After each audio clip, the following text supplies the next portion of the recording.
जय हिंद दोस्तों। Welcome to AP academy. आज हम लोग पढ़ेंगे हमारे देश में जो राष्ट्रपति जी चुने जाते हैं उनका इलेक्शन किस तरीके से होता है। How the president of India is elected. तो आज हम इस टॉपिक को पढ़ेंगे इस लेक्चर में।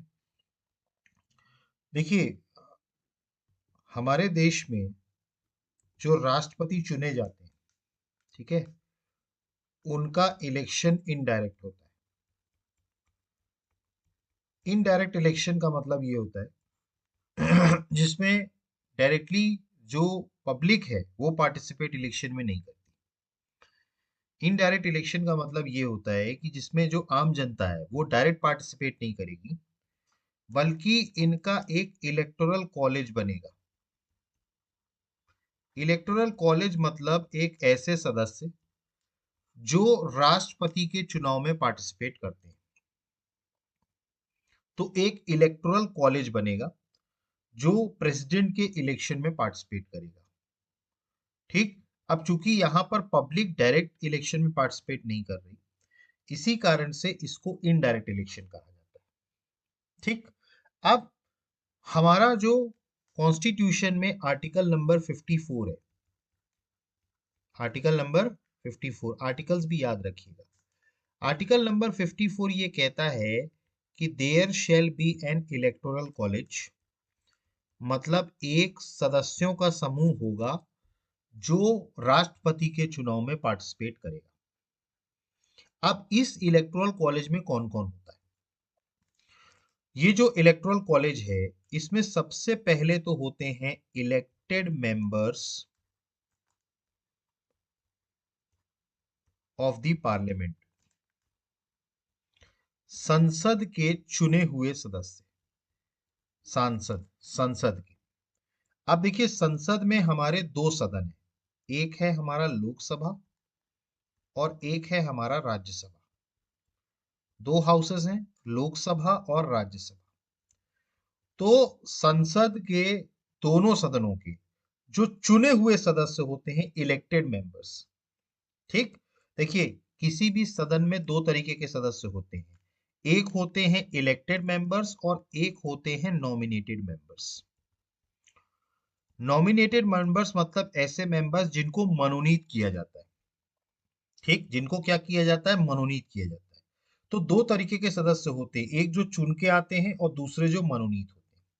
अगर हम लोकसभा और राज्यसभा की बात करें तो पहले लोकसभा में अगर हम बात करें तो लोकसभा में दो एंग्लो इंडियन सदस्य मनोनीत किए जाते थे। हालांकि इस प्रावधान को अब खत्म कर दिया गया।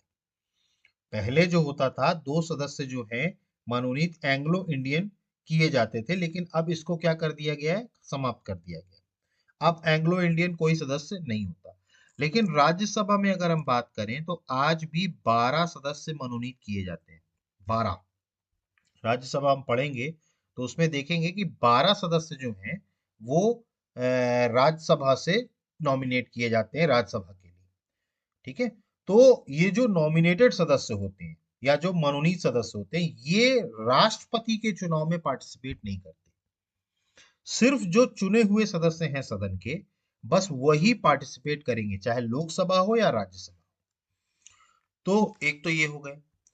दूसरे हैं elected members of the legislative assembly. Elected members of the legislative assembly. Legislative assembly का मतलब होता है विधानसभा। देखिए, हमारे देश में टोटल 28 राज्य हैं और हर राज्य की अपनी एक विधानसभा होती है। ठीक। मतलब हमारे यहाँ संसद तो है ही, लेकिन उसके साथ साथ हर स्टेट की एक विधानसभा होती है, लेजिस्लेटिव असेंबली। तो उसके जो चुने हुए सदस्य होते हैं वो भी इलेक्टोरल कॉलेज का पार्ट होते हैं। ठीक। तो जो हमारे जो विधानसभाएं हैं, ठीक है, लेजिस्लेटिव असेंबली, ठीक है, इनके जो चुने हुए सदस्य होते हैं वो भी किस में पार्टिसिपेट करते हैं, राष्ट्रपति के चुनाव में। ठीक। इसके अलावा अगर हम बात करें, हमारी 3 ऐसी यूनियन टेरिटरीज हैं जहां पर विधानसभा है। एक है दिल्ली, एक है पुडुचेरी और तीसरी है जम्मू एंड कश्मीर। ये 3 ऐसी यूनियन टेरिटरीज हैं जहां पर विधानसभा है। ठीक है। अब इनके भी जो चुने हुए सदस्य हैं, इलेक्टेड मेंबर्स हैं, वो भी पार्टिसिपेट करते हैं। भाई ऑब्वियस सी बात है, विधानसभा है तो वहां पर भी लोग चुने जाते हैं। अब जो वहां चुने जाएंगे, ठीक है, तो उसके भी इलेक्टेड मेंबर्स पार्टिसिपेट करते हैं राष्ट्रपति के चुनाव में। तो राष्ट्रपति के चुनाव में ये सभी लोग पार्टिसिपेट करते हैं और यही लोग मिल करके क्या बनाते हैं, इलेक्टोरल कॉलेज। मतलब सिर्फ इतने ही सदस्य राष्ट्रपति के चुनाव में हिस्सा लेंगे। संसद में लोकसभा और राज्यसभा के चुने हुए सदस्य। याद रखिएगा, मनोनीत सदस्यों को पार्टिसिपेट करने का अधिकार नहीं है राष्ट्रपति के चुनाव में। ठीक। दूसरा, अगर हम बात करें तो elected members of the legislative assembly, Vidhan Sabha के चुने हुए सदस्य, और 3 केंद्र शासित प्रदेश, दिल्ली, पुडुचेरी और जम्मू एंड कश्मीर, इसके चुने हुए सदस्य, क्योंकि इन्हीं 3 यूनियन टेरिटरीज में क्या है, विधानसभा। ये इलेक्टोरल कॉलेज है। इतने लोग पार्टिसिपेट करते हैं। अब देखिए, राष्ट्रपति के चुनाव के लिए सबसे पहले तो आपको ये याद रखना है कि अगर आपको राष्ट्रपति का चुनाव लड़ना है, प्रेसिडेंट का, तो आपके पास कम से कम 50 सदस्य एज अ प्रपोजर होने चाहिए और 50 सदस्य एज अ सपोर्टर। मतलब 50 ऐसे सदस्य चाहिए इलेक्टोरल कॉलेज में जो उसका प्रस्ताव देंगे, प्रपोज करेंगे आपको, और 50 सदस्य उसको सपोर्ट करने के लिए।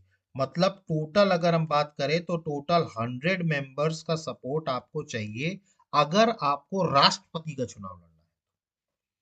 50 प्रपोजर्स एंड 50 सपोर्टर्स। और ये 100 सदस्य कहां से, इलेक्टोरल कॉलेज से। जो इलेक्टोरल कॉलेज है उसी से 100 सदस्य ऐसे होने चाहिए जो आपको सपोर्ट करें, तब आप राष्ट्रपति के चुनाव के लिए नामांकन कर सकते हैं। ये मिनिमम क्राइटेरिया है। ठीक। इसके अलावा आपको 15,000 रुपया सिक्योरिटी डिपॉजिट करना होता है अगर राष्ट्रपति का चुनाव लड़ना है तो। 15,000 रुपया सिक्योरिटी डिपॉजिट। ये चीजें याद रखिएगा, ये बहुत इंपॉर्टेंट है। तो 15,000 रुपए जो है सिक्योरिटी डिपॉजिट चाहिए, और राष्ट्रपति के लिए 50 सपोर्टर्स, प्रपोजर्स और 50 सपोर्टर्स, 100 सदस्य होने चाहिए। अब इसके अलावा आपको एक चीज और याद रखनी है। अब चूंकि मैंने आपको बताया कि जितने भी राज्य हैं उनकी विधानसभा के चुने हुए सदस्य चूंकि राष्ट्रपति के चुनाव में पार्टिसिपेट करते हैं। अब मान लेते हैं कि अगर राष्ट्रपति का चुनाव चल रहा है और कोई भी राज्य की अगर विधानसभा डिसॉल्व हो गई। देखिए, आप जानते हैं विधानसभा और लोकसभा ये डिसॉल्व होती है। मैं आगे बताऊंगा इसको, जब इससे रिलेटेड लेक्चर बनाऊंगा तब मैं बताऊंगा। तो अगर किसी भी राज्य की लेजिस्लेटिव असेंबली डिसॉल्व हो गई, मतलब वहां के सदस्य अब राष्ट्रपति के चुनाव में पार्टिसिपेट तो नहीं कर सकते, क्योंकि सिर्फ चुने हुए सदस्य ही पार्टिसिपेट कर सकते हैं। वहां की तो विधानसभा ही डिसॉल्व हो गई। ठीक। तो सबकी सदस्यता भी चली गई उसके साथ। तो ऐसा क्या राष्ट्रपति का चुनाव उसके बाद भी हो सकता है? भाई, राष्ट्रपति के इलेक्टोरल कॉलेज में तो सभी राज्यों की विधानसभा आती है। तो अगर किसी राज्य की विधानसभा डिसॉल्व हो गई है तो क्या राष्ट्रपति का चुनाव होगा? The answer is yes. इससे कोई फर्क नहीं पड़ता है कि कौन से राज्य की विधानसभा डिसॉल्व हो गई, इससे कोई फर्क नहीं पड़ता। राष्ट्रपति का चुनाव तब भी होगा, बस उस सदस्य के, उस सदन के, उस विधानसभा के सदस्य पार्टिसिपेट नहीं करेंगे, बाकी विधानसभा के करेंगे। मतलब कि राष्ट्रपति के चुनावों पे कोई असर नहीं पड़ेगा अगर कोई जो विधानसभा है अगर वो भंग भी हो जाती है तो भी। पहला पॉइंट। दूसरा पॉइंट इसमें आपको ये याद रखना है कि अगर, देखिए, मैंने आपको बताया कि जैसे कि हर राज्य में विधानसभा होती है, ऐसे ही हमारे कुछ ऐसे राज्य हैं जहां पर विधान परिषद भी है, लेजिस्लेटिव काउंसिल।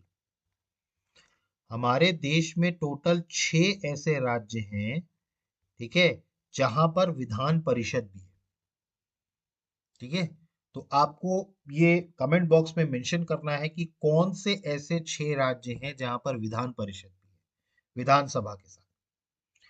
तो यहाँ पर क्या होता है, मैंने आपको बताया ना कि सिर्फ और सिर्फ विधानसभा के चुने हुए सदस्य ही पार्टिसिपेट कर सकते हैं। विधान परिषद का अगर कोई, देखिए, तो एक तो पहली बात तो सिर्फ 6 राज्यों में विधान परिषद है।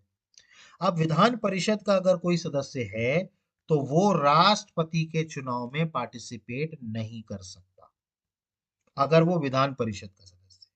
देखिए, हमारे यहाँ जिन राज्यों में विधान परिषद है, देखिए, हर राज्य का अपना एक मुख्यमंत्री होता है, चीफ मिनिस्टर, हर राज्य का होता है।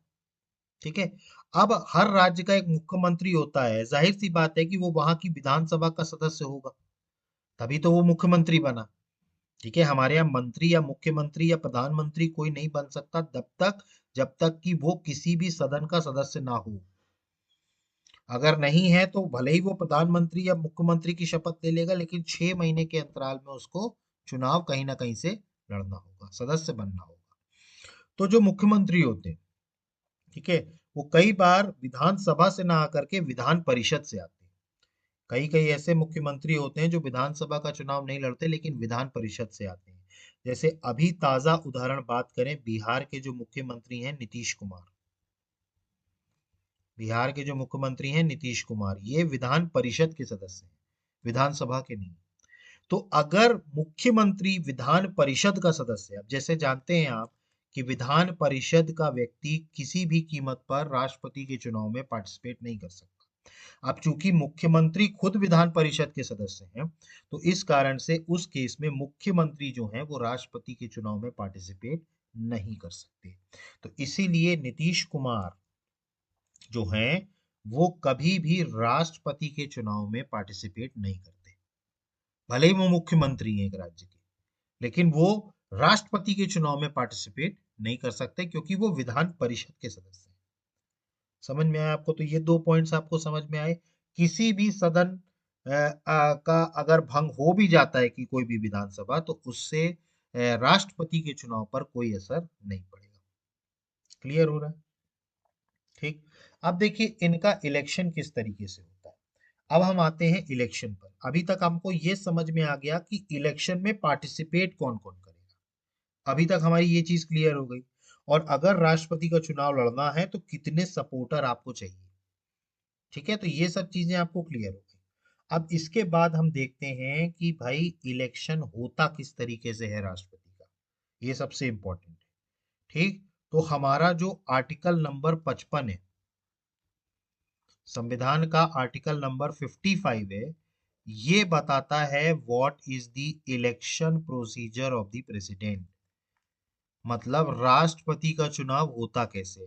देखिए, अभी तक तो हमने देखा कि कौन से सदस्य पार्टिसिपेट करते हैं राष्ट्रपति के चुनाव में। अब हम देखेंगे कि राष्ट्रपति का चुनाव होता कैसे है। तो सबसे पहला अगर हम बात करें, तो सबसे पहला पॉइंट आपको ये याद रखना है, ये एक सिंगल ट्रांसफरेबल सिस्टम है, एकल प्रणाली, ट्रांसफरेबल सिस्टम, एकल प्रणाली, एकक एकल ट्रांसफरेबल प्रणाली, सिंगल ट्रांसफरेबल सिस्टम है, based on proportional representation, proportional representation, based on proportional representation. देखिए, सबसे पहले तो हम ये समझते हैं कि ये प्रोपोर्शनल रिप्रेजेंटेशन का मतलब क्या होता है। ठीक है, प्रोपोर्शनल रिप्रेजेंटेशन का मतलब ये है कि चूंकि हमारे देश में जो राष्ट्रपति का चुनाव होता है उसमें संसद के सदस्य भी पार्टिसिपेट करते हैं, पार्लियामेंट के भी, और जो विधानसभाएं होती हैं राज्यों की वो भी पार्टिसिपेट करती हैं। ठीक है। प्रोपोर्शनल रिप्रेजेंटेशन का मतलब ये होता है कि जो संसद के द्वारा जो वोट है, मतलब कि जो वोट, देखिए अभी मैं आपको बताऊंगा। ठीक है, चलिए इस पे बारे में अपन अभी थोड़ी देर से बात करते हैं, क्योंकि अपन पहले ये समझेंगे कि एक एमएलए के वोट की क्या वैल्यू होती है और एक एमपी के वोट की क्या वैल्यू होती है, अपन समझेंगे अभी। तो पहला तो एक चीज याद रखना है आपको, single transferable system based on proportional representation, और इसमें बैलेट पेपर का इस्तेमाल किया जाता है, याद रखिएगा। राष्ट्रपति का चुनाव ईवीएम पे नहीं होता, बैलेट पेपर पे होता है। ठीक है। और इसमें जो बैलेट पेपर होता है, अगर हम उसके कलर की बात करें, ठीक है, तो एमपी, अगर हम संसद है, संसद की बात करें, संसद सदस्य की, तो उसका जो कलर होता है वो कलर होता है ग्रीन। मतलब उसकी जो पर्ची होती है वो ग्रीन होती है। और अगर हम एमएलए की बात करें, अगर कोई विधायक है, तो उसकी पर्ची क्या होगी? पिंक। याद रखिएगा, अगर सांसद है तो क्या होगी? ग्रीन पर्ची। और अगर एमएलए है तो क्या होगी? पिंक पर्ची। तीसरा अगर हम बात करें तो इसमें होता है सीक्रेट बैलेट। देखिए, सीक्रेट बैलेट का मतलब ये होता है आपने किसको वोट दिया है ये आप किसी को दिखा नहीं सकते। सीक्रेट बैलेट का मतलब ये होता है आपका वोट डालना है, वोट डाल करके उसको, पर्ची को आपको सीधे बैलेट बॉक्स में डाल देना है, किसी को नहीं दिखाना है कि आपने किसको वोट दिया। तो ये होता है सीक्रेट बैलेट। ठीक है। तो अब चूंकि यहाँ पर सीक्रेट बैलेट होता है, ठीक है, और आप किसी को दिखा नहीं सकते, इसीलिए यहाँ पर एंटी डिफेक्शन लॉ नहीं लगता। ठीक है। एंटी डिफेक्शन लॉ के ऊपर मैं लेक्चर बनाऊंगा, तो मैं आपको बताऊंगा एंटी डिफेक्शन लॉ क्या होता है। ठीक है। तो एंटी डिफेक्शन लॉ जो है, सीक्रेट बैलेट जो है, उस आधार पर नहीं होता। ठीक। इसके अलावा अगर हम बात करें तो इसको कराता कौन है? इलेक्शन, भाई राष्ट्रपति का चुनाव कोई ना कोई तो कराता होगा, तो कौन कराता है? निर्वाचन आयोग, इलेक्शन कमीशन ऑफ इंडिया। तो जो हमारा भारत का निर्वाचन आयोग है, ठीक है, वो इलेक्शन कराता है राष्ट्रपति का। तो राष्ट्रपति का निर्वाचन कौन कराता है? Election commission of India. ठीक। अब अगर किसी भी तरीके का कोई डिस्प्यूट होता है, मान लीजिए कि राष्ट्रपति के चुनाव में कोई डिस्प्यूट हुआ, ठीक है, तो उस डिस्प्यूट की फाइनल हियरिंग कौन करेगा? मतलब उस डिस्प्यूट को सेटल करने की अधिकार किसको है? मान लीजिए राष्ट्रपति के चुनाव में कोई डिस्प्यूट हो जाता है कि कुछ बेईमानी हो गई या कुछ, मतलब कुछ भी डिस्प्यूट हो गया, तो उस आधार पर अब फाइनल हियरिंग कौन करता है? तो फाइनल हियरिंग, याद करिएगा, सुप्रीम कोर्ट। अगर चुनाव में कोई भी मतलब डिस्प्यूट होता है तो उसका फाइनल डिसीजन कौन लेगा? Supreme court. किस आर्टिकल के तहत? आर्टिकल नंबर 71 के तहत। तो आर्टिकल नंबर 71 के तहत जो फाइनल हियरिंग होगी वो कौन करेगा? सुप्रीम कोर्ट करेगा। ठीक है। ये चीज क्लियर हुई आपको? ठीक है। और एक पॉइंट इसमें और याद रखिएगा, इसके जो रिटर्निंग ऑफिसर होते हैं, मतलब जो पूरा कंडक्ट कराते हैं, मतलब जो पूरा क्या है, चुनाव कंडक्ट कराते हैं, वो होते हैं लोकसभा और राज्यसभा के सेक्रेटरी जनरल। लोकसभा और राज्यसभा के किसके? Secretary general. Secretary general. ठीक है। तो लोकसभा और राज्यसभा के जो सेक्रेटरी जनरल होते हैं, ये रिटर्निंग ऑफिसर होते हैं। तो यहां तक आपको समझ में आया? एंटी डिफेक्शन लॉ नहीं लगता। सीक्रेट बैलेट, सीक्रेट बैलेट मतलब आप अपना बैलेट पेपर किसी को दिखा नहीं सकते कि आपने किसको वोट डाला। ठीक। इलेक्शन कमीशन ऑफ इंडिया इसको कराता है। ठीक है। अब हम देखते हैं ये सिंगल ट्रांसफरेबल सिस्टम या प्रोपोर्शनल रिप्रेजेंटेशन, इसका क्या मतलब होता है। मतलब एक तरीके से अब हम अपने कोर पॉइंट पे आते हैं कि राष्ट्रपति का चुनाव होता कैसे। देखिए, जैसे मैंने आपको बताया कि राष्ट्रपति का चुनाव एक इनडायरेक्ट प्रोसेस है। इनडायरेक्ट का मतलब बिल्कुल साफ, क्योंकि आम पब्लिक इसमें पार्टिसिपेट नहीं करती। ठीक है। अब यहां पर क्या होता है? कौन सा सिस्टम यूज होता है? Proportional representation by means of single transferable vote and voting at such election shall be secret। मैंने आपको बताया कि एक तो प्रोपोर्शनल रिप्रेजेंटेशन होता है by means of a single transferable vote। अभी मैं बताऊंगा ये सिंगल ट्रांसफरेबल वोट का मतलब क्या होता है। और वोटिंग जो इलेक्शन में होता है वो सीक्रेट हुआ, सीक्रेट बैलेट, मतलब आप किसी को दिखा नहीं सकते। ठीक है। अब इसमें अगर हम बात करें तो जो प्रोपोर्शनल रिप्रेजेंटेशन, ठीक है, प्रोपोर्शनल रिप्रेजेंटेशन का मतलब ये होता है कि एक तरीके से समानता बनाई जाए सभी राज्यों में। यूनिफॉर्मिटी। यूनिफॉर्मिटी मतलब अलग अलग जो राज्य हैं, देखिए, हर राज्य की जो सदस्यों की संख्या है वो किस आधार पर है? उस राज्य की जनसंख्या के आधार पर। जैसे अगर हम बात करें उत्तर प्रदेश की, तो उत्तर प्रदेश के सबसे ज्यादा सदस्य होते हैं, चाहे वो लोकसभा हो, राज्यसभा हो या विधानसभा,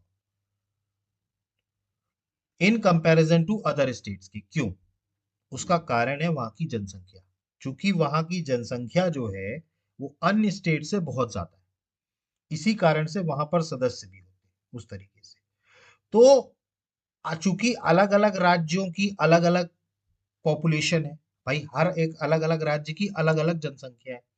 अब जाहिर सी बात है कि हर एक राज्य की वोट की वैल्यू अलग अलग होगी। देखिए, उदाहरण के तौर पर मान लीजिए कि मैं एक विधायक हूं यूपी का, उत्तर प्रदेश का, और एक और विधायक है जो मान लेते हैं मध्य प्रदेश का विधायक, एमपी का विधायक। तो मेरे वोट की वैल्यू अलग होगी और जो एमपी से विधायक है उसके वोट की वैल्यू अलग होगी। क्योंकि वोट की वैल्यू जो है ना, ये डिसाइड करती है कि आप किस राज्य के सदस्य हैं, विधायक हैं, इस पे डिपेंड करती है। तो यहां पर यूनिफॉर्मिटी का मतलब ये है कि हर राज्य की वोट की वैल्यू, उसमें यूनिफॉर्मिटी हो, ठीक है। और जितने राज्य हैं उनका रिप्रेजेंटेशन भी उस तरीके के आधार पर हो। मतलब कि जैसे उत्तर प्रदेश के सदस्य ज्यादा हैं तो उनका रिप्रेजेंटेशन ज्यादा होगा क्योंकि वहां की जनसंख्या ज्यादा है। आपके सिक्किम की बात करें तो सिक्किम के सदस्य कम होंगे क्योंकि वहां की राज्य की जनसंख्या कम है। तो जनसंख्या के आधार पर अलग अलग राज्य की वैल्यू वोट की रखना, उस राज्य के हक के हिसाब से, उसको रिप्रेजेंटेशन देने के हिसाब से, यही प्रोपोर्शनल रिप्रेजेंटेशन, यही यूनिफॉर्मिटी। बात समझ में आ रही है। और यहां पर प्रिंसिपल ऑफ इक्विवेलेंस भी रखा जाता है। अब जैसा मैंने आपको बताया, सबसे पहले तो यहां पर देखिए, मैंने आपको बताया एमएलए और एमपी, मतलब विधानसभा के सदस्य और लोकसभा या राज्यसभा के संसद के सदस्य, ये पार्टिसिपेट करते हैं। अब जो संसद का सदस्य होता है उसको एमपी कहते हैं, मेंबर ऑफ पार्लियामेंट। और अगर कोई विधानसभा इसका सदस्य होता है तो उसको एमएलए कहते हैं, मेंबर ऑफ लेजिस्लेटिव असेंबली। अब मैंने आपको बताया कि ये दोनों ही लोग पार्टिसिपेट करते हैं राष्ट्रपति के चुनाव में, एमएलए भी करता है और एमपी भी करता है। अब एमएलए के वोट की वैल्यू कितनी होगी और एमपी के वोट की वैल्यू कितनी होगी, ये पहले निकाला जाता है। मतलब जैसे मैं एक एमएलए हूं तो मेरे वोट की कुछ ना कुछ वैल्यू होगी ना भाई, मेरे वोट की कुछ ना कुछ वैल्यू होगी। तो मेरे एक वोट की वैल्यू कितनी होती है अगर मैं एमएलए हूं? अगर मैं एमएलए हूं तो मेरे एक वोट की वैल्यू होगी उस राज्य की टोटल पॉपुलेशन, मतलब उस राज्य की जो टोटल जनसंख्या है, उस राज्य की, जिस राज्य का मैं एमएलए हूँ, उसकी टोटल जनसंख्या, और वहां से कितने नंबर ऑफ इलेक्टेड मेंबर्स हैं विधानसभा में, total number of elected members in legislative assembly. देखिए, हर राज्य की अपनी एक विधानसभा है, ठीक है, और हर राज्य की विधानसभा के अपने एक सदस्य होते हैं, ठीक है। तो वहां पे कितने नंबर ऑफ सदस्य चुने जा रहे हैं एज एन इलेक्टेड मेंबर्स, और वहां की जनसंख्या क्या है, इन दोनों को डिवाइड किया, total population upon total number of elected members, और इसको फिर 1/1000 से इंटू कर दिया। ये उस राज्य के एक वोट की वैल्यू है एमएलए की। मतलब उस राज्य का जो एमएलए है उसकी एक वोट की वैल्यू ये है, total population upon total number of elected members in legislative assembly into 1/1000, ठीक है। इसीलिए हर राज्य के एमएलए की वोट की वैल्यू अलग अलग होती है। अगर मैं यूपी से हूं तो मेरे वोट की वैल्यू अलग होगी, अगर आप एमपी से हैं तो आपके वोट की वैल्यू अलग होगी, क्योंकि दोनों राज्यों की जनसंख्या अलग अलग है, नंबर ऑफ इलेक्टेड मेंबर्स अलग अलग है, ठीक है। तो हर राज्य की अपनी एक एमएलए की वैल्यू होती है। अब अगर मैं एमपी की बात करूं, मेंबर ऑफ पार्लियामेंट, जो संसद का सदस्य है, उसकी वैल्यू क्या होती है? अब देखिए, यहाँ पर संसद का सदस्य मतलब चाहे लोकसभा हो या राज्यसभा हो। अगर संसद की बात करें, जैसे मैंने आपको यहाँ पर बताया कि हर राज्य के एमएलए की वोट की वैल्यू अलग अलग है, लेकिन अगर मैं एमपी की बात करता हूँ, एमपी मतलब संसद सदस्य, मेंबर ऑफ पार्लियामेंट, चाहे वो लोकसभा का हो चाहे राज्यसभा का हो, उनके सदस्यों की वैल्यू एक बराबर होगी। अब उसके एक वोट की वैल्यू क्या है? मैंने आपको बताया हर एक स्टेट के एमएलए की वोट की वैल्यू इस आधार पर निकल जाएगी। ऐसे जितने स्टेट हैं, ठीक है, उन सभी स्टेट के एक एमएलए की वोट की वैल्यू, इसको आप समेशन करेंगे, value of vote of all state legislature, मतलब आपने सारे स्टेट्स का निकाला, ठीक है, आपने सारे स्टेट्स का निकाला, उनके एक सदस्य की जो वोट की वैल्यू है उस आधार पर उनके जितने सदस्य हैं, ये सारी वैल्यूज निकालने के बाद ये टोटल वैल्यू आ जाएगी पूरे स्टेट लेजिस्लेचर्स की, स्टेट लेजिस्लेटिव असेंबली की। और उसको किससे डिवाइड करना है? उसको डिवाइड करना है number of elected members, number of elected members of parliament, मतलब संसद के जो चुने हुए सदस्य हैं उनसे डिवाइड कर देना है। तो ये जो वैल्यू आ जाएगी, ये एक वोट की वैल्यू हो जाएगी एमपी की। मतलब पहले आपने एक एमएलए के वोट की वैल्यू निकाल ली, फिर उसके बाद आपने सारे स्टेट जितने भी लेजिस्लेचर्स हैं उनकी वैल्यूज निकाल ली, हर स्टेट की। भाई हर स्टेट की वैल्यू अलग अलग है, और उसको किससे डिवाइड कर दिया आपने? पार्लियामेंट के उससे डिवाइड कर दिया। तो उससे क्या हो गई? एक सदस्य की वैल्यू आ गई एमपी की। समझ में आ गया आपको? ठीक है, तो ये चीज आपको समझ में आई, एक एमएलए की और एक एमपी की वैल्यू क्या होती है। ठीक है। अब देखिए, यहां पर जो प्रेसिडेंशियल इलेक्शन हो रहा है, ठीक है, याद रखिएगा। देखिए मैंने आपको बताया ना जनसंख्या। अब जनसंख्या कहाँ से पता चलती है? जो हमारे यहाँ जनगणना होती है।